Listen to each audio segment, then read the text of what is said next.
Windows సాంకేతిక సమస్య విమానాశ్రయాలపై పెను ప్రభావం చూపింది. ముఖ్యంగా శంషాబాద్ విమానాశ్రయంలో పలు విమాన సర్వీసులు రద్దయ్యాయి. గంటల తరబడి ప్రయాణికులు పడిగాపులు కాశారు. ప్రత్యామ్నాయ ఏర్పాట్లు చేయలేదని ఎయిర్లైన్స్ సిబ్బందితో వాగ్వాదానికి దిగారు.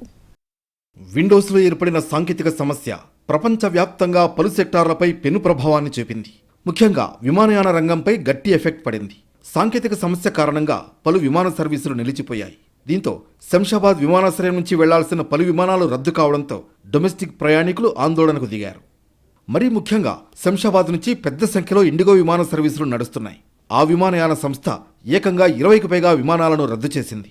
దీంతో విమానాశ్రయంలో సిబ్బంది పడిగాపులు కాశారు. ముఖ్యంగా బెంగళూరు, ఢిల్లీ, చెన్నై, గోవా, విశాఖ, లఖనౌ, కోల్కతా, ముంబై, కొచ్చి వెళ్లాల్సిన విమాన సర్వీసులు ఆగిపోవడంతో దాదాపు 10 గంటల నుంచి విమానాశ్రయంలోనే ప్రయాణికులు వేచి ఉన్నారు. ప్రత్యామ్నాయ ఏర్పాట్లు చేయలేదని ఎయిర్లైన్ సిబ్బందితో వాగ్వాదానికి దిగారు. మరోవైపు విమానాశ్రయం ప్రయాణికులతో కిటకిటలాడుతోంది.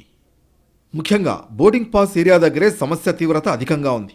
ఇక్కడ ఉన్న సిబ్బంది మాన్యువల్గా ప్రయాణికులకు టికెట్లు రాసిస్తుండటంతో అధిక సమయం పట్టింది. దీంతో ప్రయాణికులకు ఇబ్బందులు తప్పలేదు.